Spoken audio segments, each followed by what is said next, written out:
ಮಹಾಸಾಧ್ವಿ ಹೇಮಾರೆಡ್ಡಿ ಮಲ್ಲಮ್ಮನವರ 602ನೇ ಜಯಂತ್ಯೋತ್ಸವ ಹಾಗೂ ಪ್ರತಿಭಾ ಪುರಸ್ಕಾರ ಕಾರ್ಯಕ್ರಮವನ್ನು ಬೆಳಗಾವಿ ಜಿಲ್ಲೆ ರಾಮದುರ್ಗ ತಾಲೂಕಿನ ಚಿಪ್ಪಲಕಟ್ಟಿ ಗ್ರಾಮದಲ್ಲಿ ಅದ್ದೂರಿಯಾಗಿ ಹಮ್ಮಿಕೊಳ್ಳಲಾಗಿದ್ದು, ಸಾರಿಗೆ ಹಾಗೂ ಮುಜರಾಯಿ ಸಚಿವರಾದ ರಾಮಲಿಂಗಾರೆಡ್ಡಿ, ರಾಜ್ಯ ರೆಡ್ಡಿ ಜನಸಂಘದ ನಿರ್ದೇಶಕರಾದ ಮುತ್ಸಂದ್ರ ಎಂಗೆ ಕೃಷ್ಣಾರೆಡ್ಡಿ ಹಾಗೂ ಶೇಖರ್ ರೆಡ್ಡಿ ಸೇರಿದಂತೆ ಹಲವಾರು ಗಣ್ಯರು ಆಗಮಿಸಿ ದೀಪ ಬೆಳಗಿಸುವ ಮೂಲಕ ಕಾರ್ಯಕ್ರಮ ಪ್ರಾರಂಭಿಸಿ ಯಶಸ್ವಿಗೊಳಿಸಿದ್ದಾರೆ. ಇನ್ನು ಇದೇ ಸಂದರ್ಭದಲ್ಲಿ ಸಚಿವರಾದ ರಾಮಲಿಂಗಾರೆಡ್ಡಿ ಹಾಗೂ ರಾಜ್ಯ ರೆಡ್ಡಿ ಜನಸಂಘದ ನಿರ್ದೇಶಕರಾದ ಮುತ್ಸಂದ್ರ ಎಂಎ ಕೃಷ್ಣಾರೆಡ್ಡಿ ಮಾತನಾಡಿ, ರೆಡ್ಡಿ ಸಮಾಜಕ್ಕೆ ಹೇಮಾರೆಡ್ಡಿ ಮಲ್ಲಮ್ಮನ ಜಯಂತಿಯನ್ನ ರಜಾ ಸಹಿತವಾಗಿ ಸರ್ಕಾರದಲ್ಲಿ ಮಾತನಾಡಿ ಜಾರಿಗೆ ತಂದಿದ್ದು ಮಾನ್ಯ ಸಚಿವರಾದ ರಾಮಲಿಂಗಾರೆಡ್ಡಿ ಅವರು.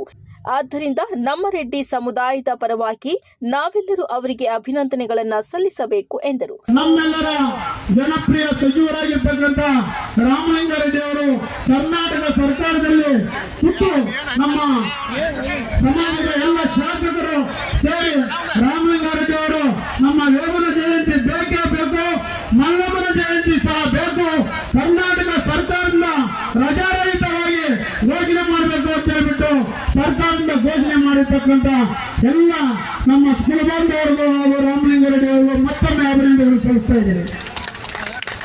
ಅದೇ ರೀತಿ ನಮ್ಮ ಸಮಾಜದ ವೇಮನ ಸ್ವಾಮೀಜಿಗಳು ಅಷ್ಟೇ, ಅವರು ಸ್ವಾಮೀಜಿಗಳು ಎಲ್ಲ ಸೇರಿ ಇವತ್ತು ಸುಮಾರು 5 ಲಕ್ಷ ಜನ ಮೇಲೆ ಬೆಂಗಳೂರಲ್ಲಿ ಒಂದು ಸಮಾವೇಶ ಬಲಾತ್ಕಾರದಲ್ಲಿ ಮಾಡಿದಾಗ ನಮ್ಮ ಸಮಾಜ ಶಕ್ತಿ ಏನು ಅನ್ನೋದು ಆ ದಿವಸ ಗೊತ್ತಾಯ್ತು. ಯಾಕಂದ್ರೆ ಸಮಾಜ ಕಟ್ಟೋದಲ್ಲ, ಪ್ರತಿಯೊಂದು ಸಮಾಜದಲ್ಲಿ ಬಡಬಗ್ಗರಿಗಿರ್ಬೋದು, ಯಾವುದೇ ಒಂದು ಭಾಗದಲ್ಲಿ ತೊಂದರೆ ಆದಾಗ ಆ ಭಾಗಕ್ಕೆ ಹೋಗಬೇಕು ಬರಬೇಕು ಅಂತವೆಲ್ಲನೂ ಮಾಡಿರ್ತಕ್ಕಂಥ ನಮ್ಮೆಲ್ಲರ ನೆಚ್ಚಿನ ನಾಯಕರಾಗಿರ್ತಕ್ಕಂಥ ರಾಮಲಿಂಗಾರೆಡ್ಡಿ ಅವರು ಇದೇ ಭಾಗದಲ್ಲಿ ಸುಮಾರು ಒಂದು 10-15 ಭಾಗದಲ್ಲಿ ಪೆಟ್ಸ್ ಬಂದು ಊರೂರೇ ಕುಚ್ಕೊಂಡಾಗ ನಮ್ಮ ಎಲ್ಲ ಬೆಂಗಳೂರಿನ 4-10 ಜನ ಬಂದು ರಾಮಲಿಂಗಾರೆಡ್ಡಿ ಅವರ ತಂಡ ರಾಮಲಿಂಗಾರೆಡ್ಡಿ ಅವರ ನೇತೃತ್ವದಲ್ಲಿ ಎಲ್ಲ ಭಾಗಕ್ಕೂ ಇವತ್ತು ಬೆಡ್ಶೀಟ್ ಇರ್ಬೋದು, ಪಾತ್ರೆ ಸಾಮಾನು ಇರ್ಬೋದು, ಮನೆಯಲ್ಲಾಗುವ ವಸ್ತುಗಳು ಏನೇನು ಬೇಕು ಎಲ್ಲನೂ ಹಸುಗಳಿಗೆ ಕರುಗಳಿಗೆ ಮೇಲಿರ್ಬೋದು, ಇಂಥ ವ್ಯವಸ್ಥೆಯನ್ನು ಮಾಡಿರ್ತಕ್ಕಂಥ ನಮ್ಮ ಏಕೈಕ ವ್ಯಕ್ತಿ ಯಾರು ಇದ್ದಾರಂದ್ರೆ ನಮ್ಮ ರಾಮಲಿಂಗಾರೆಡ್ಡಿ ಅವರು ಅಂತ ಹೇಳ್ತೀನಿ. ಯಾಕಂದ್ರೆ ನಾವು ಉಳುವಂತ ವ್ಯವಸ್ಥೆಯಲ್ಲ, ನಾವು ಮಾಡಿರೋದು ನಾವು ಹೇಳ್ಬೇಕಾಗ್ತದೆ.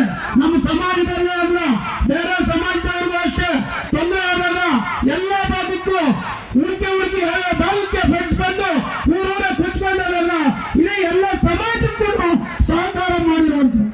ಯಾಕಂದ್ರೆ ನಾವು ಕಣ್ಣಲ್ಲಿ ನೋಡಿರೋದು ಕೋವಿಡ್ ಸಂದರ್ಭದಲ್ಲಿ ಅಷ್ಟೇ ಸುಮಾರು ಒಂದು 40,000 ಜನಕ್ಕೆ ಒಂದು ದಿವಸಕ್ಕೆ ಊಟದ ವ್ಯವಸ್ಥೆ ಇರ್ಬೋದು.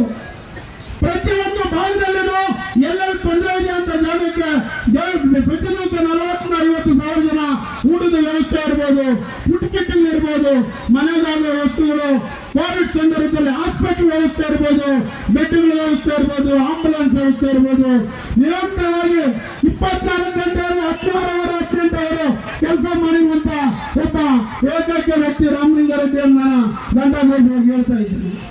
ಅದೇ ರೀತಿ ಈ ಭಾಗದಲ್ಲಿ ನಮ್ಮ ಸಮಾಜದವರು ಯಾವುದೇ ಒಂದು ಸಣ್ಣ ಕೆಲಸ ಇತ್ತು ಇಲ್ಲಿಂದ ಬಂದ್ರು ಯಾರೇ ಆಗಲಿ ಇಂಥ ಕೆಲಸ ಬೇಕು ಅಂತ ಬಂದಾಗ ಸಹಕಾರ ಮಾಡುವಂತ ಒಬ್ಬ ನಾಯಕ ಅಂತ ಹೇಳ್ತಾ ಇದ್ದೀನಿ.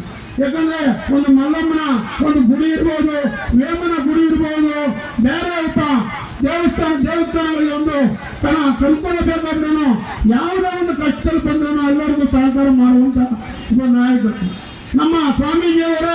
ಇವತ್ತು ನಮ್ಮ ಈ ಭಾಗ ಎಲ್ಲ ಒಂದು ಮಾಡಬೇಕಾದ್ರೆ ನಮ್ಮ ವೇಮನಂದ ಸ್ವಾಮೀಜಿ ಅವ್ರನ್ನ ನಾನು ಮತ್ತೊಮ್ಮೆ ಅವ್ರನ್ನ ಕೈ ಮುಗಿದು ಕೇಳ್ಕೊಂತೇನೆ.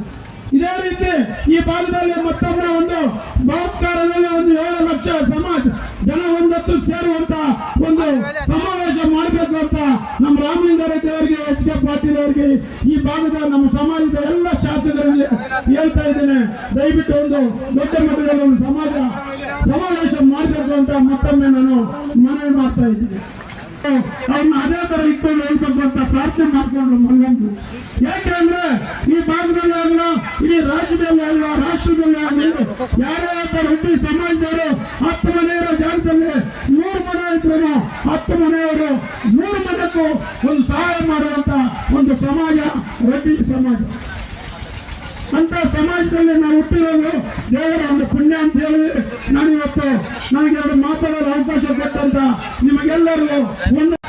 ಇನ್ನು ಈ ಕಾರ್ಯಕ್ರಮದಲ್ಲಿ ಶಾಸಕರು, ಮಾಜಿ ಶಾಸಕರು, ಸಮುದಾಯದ ಮುಖಂಡರು, ಸಾರ್ವಜನಿಕರು, ಹಿರಿಯರು, ಕಿರಿಯರು ಸೇರಿದಂತೆ ಸಹಸ್ರಾರು ಮಂದಿ ಹಾಜರಿದ್ದರು.